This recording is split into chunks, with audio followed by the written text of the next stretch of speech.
یہ کام کیسے کرتا ہے؟ یہ اس پورے معاملے کا سب سے نازک اور ہوشیار حصہ ہے۔ ڈیولپر کا جو موقف ہمارے سامنے ہے وہ اسے ایک مسئلے کے حل کے طور پر پیش کرتا ہے۔ وہ کہتے ہیں کہ مارکیٹ میں ہزاروں لوگ ہیں جن کے پیسے ڈیڈ فائلوں میں پھنسے ہیں، ان فائلوں کا کوئی خریدار نہیں، کوئی مستقبل نہیں۔ تو وہ کہہ رہے ہیں کہ ہم ان مایوس سرمایہ کاروں کو ایک راستہ دے رہے ہیں۔ لیکن ایک منٹ، راستہ دے رہے ہیں یا ان کی مجبوری سے فائدہ اٹھا رہے ہیں؟ سب سے بڑا سوال تو یہ ہے کہ اس ڈیڈ فائل کی قیمت کیسے لگائی جاتی ہے؟ اگر میری 10 لاکھ کی فائل ہے تو کیا وہ اسے 10 لاکھ کا ہی مانیں گے؟ مجھے تو شک ہے۔ آپ نے بالکل صحیح نس پکڑی ہے۔ عام طور پر مارکیٹ میں ایسا نہیں ہوتا۔ ڈیولپر اکثر ان فائلوں کو ان کی اصل قیمت سے بہت کم، مطلب ایک رعایتی قیمت پر قبول کرتا ہے۔ مثال کے طور پر آپ کی 10 لاکھ کی فائل کو شاید 6 یا 7 لاکھ کے برابر مانا جائے۔ یہ وہ قیمت ہے جو ڈیولپر ادا کر رہا ہے، لیکن اپنی کتابوں میں وہ اسے اپنے نئے پروجیکٹ میں ایک اثاثے کے طور پر دکھاتا ہے۔ اوہ، تو اس کا مطلب یہ ہوا کہ ڈیولپر کو بغیر نقد رقم خرچ کیے رعایتی قیمت پر سرمایہ مل رہا ہے۔ یہ تو بہت ہوشیار کھیل ہے۔ وہ سرمایہ کار کی مایوسی کو اپنی طاقت بنا رہا ہے۔ وہ کہہ رہا ہے آپ کا پیسہ تو ڈوب ہی چکا ہے، اس میں سے 60-70% بھی واپس مل جائے تو غنیمت ہے۔ یہ تو امید پر مبنی ایک بہت بڑی مارکیٹنگ ہے۔ بالکل، یہ ایک نفسیاتی کھیل ہے۔ سرمایہ کار کے لیے یہ ایک ڈوبتی ہوئی رقم میں سے کچھ بچانے کا موقع ہے۔ وہ سوچتا ہے کہ جو نقصان ہونا تھا ہو گیا، اب کچھ تو واپس آئے۔ اور ڈیولپر کے نقطہ نظر سے دیکھیں تو یہ کیش فلو بڑھانے کا ایک شاندار طریقہ ہے۔ ان کا دعویٰ بھی یہی ہے کہ اس سے تعمیر کی رفتار تیز ہوتی ہے۔ وہ اسے حکمت عملی قرار دیتے ہیں، مجبوری نہیں۔ اور اسی دستاویز میں وہ اپنے ایک اور پروجیکٹ بحریہ اسکائی کا بھی حوالہ دیتے ہیں۔ دعویٰ کرتے ہیں کہ وہ وقت سے پہلے ڈیلیور ہونے والا ہے۔ یہ تو اپنی ساکھ بنانے والی بات ہوئی ہے نا؟ دیکھو، ہم صرف باتیں نہیں کرتے، کام بھی کرتے ہیں۔ لیکن جب کوئی ایسی اسکیم سنتا ہے تو پہلا سوال ذہن میں یہی آتا ہے کہ کہیں یہ فراڈ تو نہیں؟ اور ڈیولپر اس سوال کے لیے پوری طرح تیار نظر آتا ہے۔ ہمارے پاس موجود مواد میں وہ اس شک کا مقابلہ کرنے کے لیے 3 مضبوط دلیلیں پیش کرتے ہیں۔ پہلی، LDA کی منظوری، جس پر ہم بات کر چکے ہیں۔ دوسری، زمین پر نظر آنے والی تعمیر۔ وہ کہتے ہیں جائیں اور خود دیکھ لیں، کام شروع ہو چکا ہے۔ اور تیسری اور سب سے طاقتور دلیل ہے خوب ڈیولپر کی مالی طاقت اور ساخ۔ ہاں، اور یہ وہ جگہ ہے جہاں وہ کہانی کو ریل اسٹیٹ سے نکال کر ایک بہت بڑے کینوس پر لے جاتے ہیں۔ وہ کہتے ہیں کہ OZ ڈیولپرز صرف ایک تعمیراتی کمپنی نہیں بلکہ ایک بڑا کاروباری گروپ ہے جس کے مفادات IT اور مارکیٹنگ میں بھی ہیں۔ یعنی وہ یہ تاثر دے رہے ہیں کہ یہ پروجیکٹ ان کے وسیع کاروبار کا صرف ایک چھوٹا سا حصہ ہے۔ جی، یہ ساخت بنانے کی کلاسک حکمت عملی ہے۔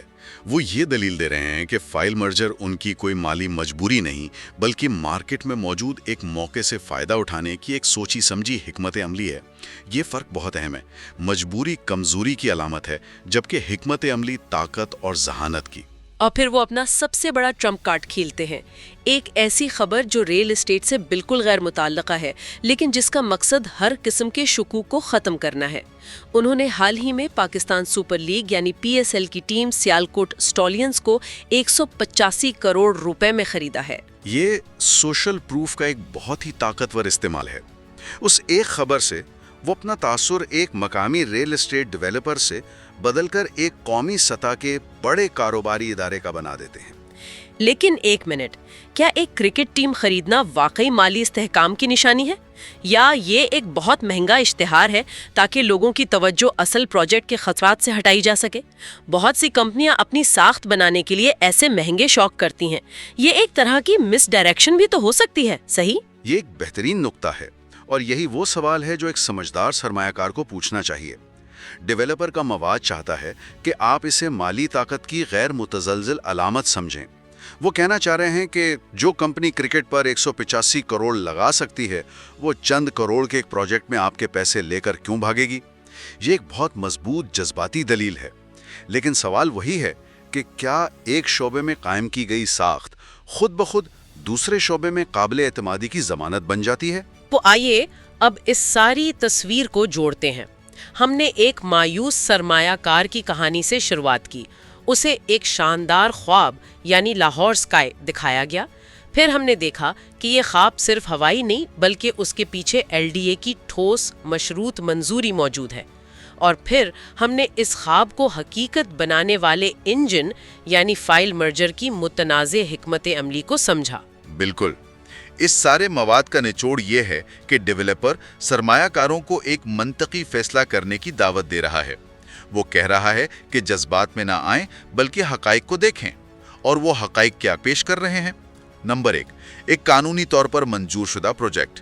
نمبر 2، ایک بظاہر مالی طور پر مستحکم ڈیولپر۔ اور نمبر 3، زمین پر نظر آنے والی حقیقی تعمیر۔